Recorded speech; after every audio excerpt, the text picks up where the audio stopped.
Baiklah, Assalamualaikum warahmatullahi wabarakatuh. Perkenalkan, nama saya Rani Febri Zanila dengan NIM 2300214. Kali ini saya akan menjelaskan materi mengenai kegiatan public relation dan syarat menjadi praktisi public relation. Dimana yang kita tahu, tugas utama atau kegiatan utama apapun bentuknya dari seorang praktisi public relation selalu terkait langsung dengan kemampuan mereka dalam berkomunikasi dan kegiatan berkomunikasi. Itu bisa dibagi kepada dua hal, yaitu yang pertama verbal.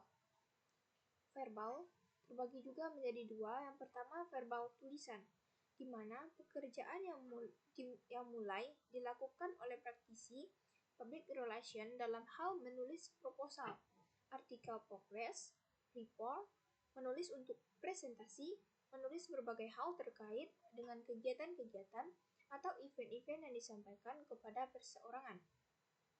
Apakah bentuknya berita, atau memang mempublish hasil karya atau produksi dari lembaga tersebut. Yang kedua, ada verbal, lisan, di mana seperti jumpa pers, open house, presenter, dan lainnya. Secara umum selalu dimanfaatkan oleh praktisi public relation dimanapun mereka. Semakin besar organisasinya, semakin besar lembaganya, semakin banyak eventnya dan kegiatannya, khususnya dalam bentuk jumpa pers yang dimanfaatkan oleh praktisi public relation. Yang kedua, ada non-verbal, yaitu meliputi berbagai hal seperti penyelenggaraan pameran seminar. Yang kedua, special event. Yang ketiga, riset. Menurut pendapat Ruslan, activity dari praktisi public relation di sebuah lembaga itu ada 3, yaitu yang pertama komunikator, di mana the public relation officer seharusnya memiliki kemampuan untuk menjadi seorang komunikator yang handal, baik secara langsung maupun tidak langsung, berkaitan dengan atau berkomunikasi dengan publik, baik menggunakan media, sarana, atau berkomunikasi dengan publik, ataupun menggunakan media atau sarana lewat event tertentu, atau bisa melalui jumpa pers, dewan pers, atau memanfaatkan iklan.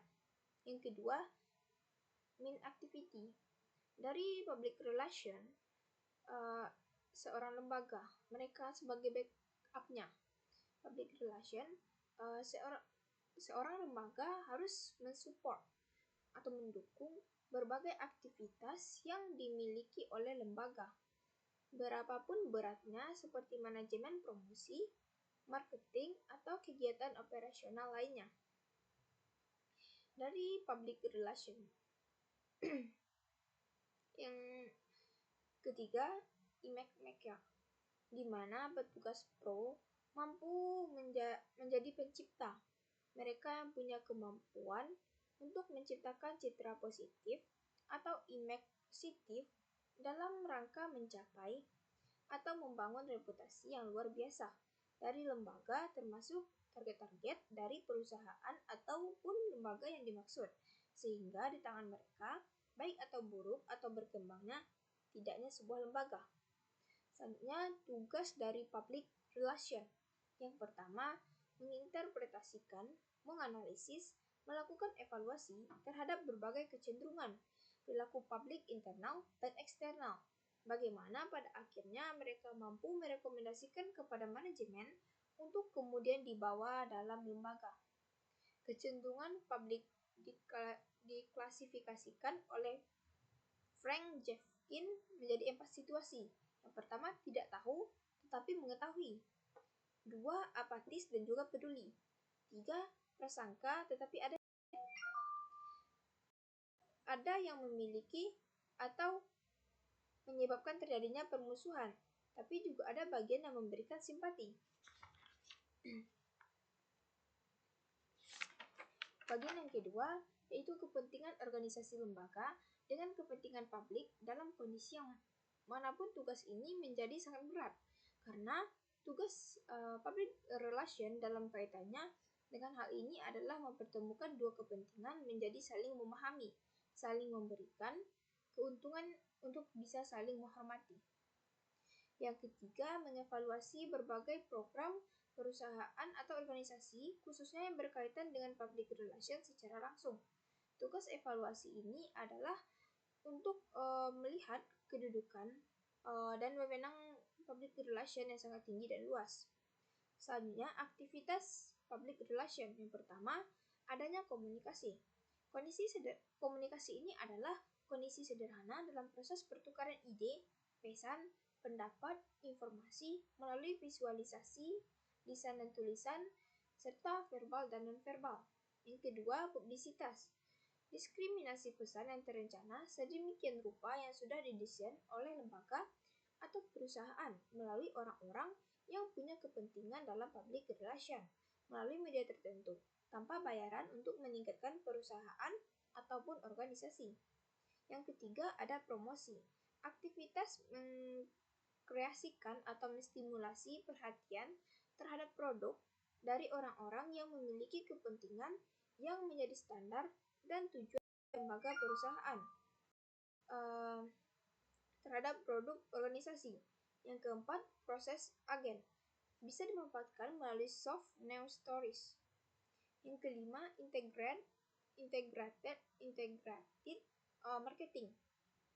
Selanjutnya, fungsi PR adalah pendukung pemasaran dan tujuannya beriklan di sebuah organisasi.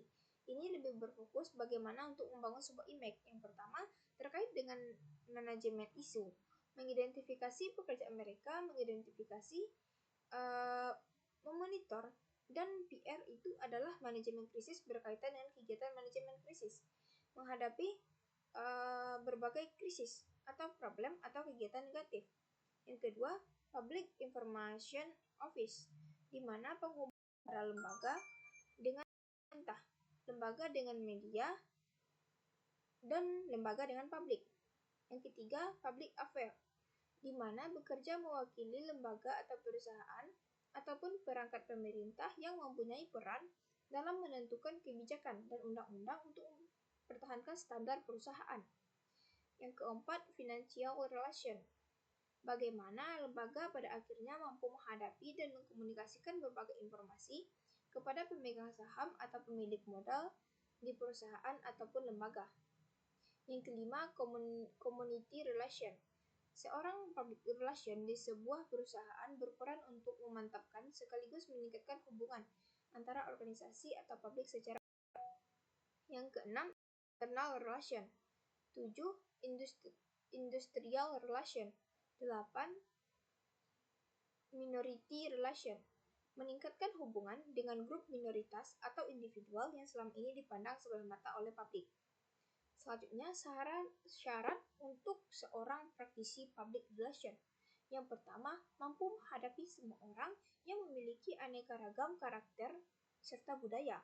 Yang kedua, mampu berkomunikasi. Ini menjadi syarat utama yang mutlak dimiliki seorang praktisi public relation. Artinya, yang mampu menjelaskan segala sesuatu dengan jelas dan sederhana, baik secara lisan ataupun tulisan ataupun melalui media seperti gambar ataupun video. Yang ketiga, pandai mengorganisasikan segala sesuatu hal.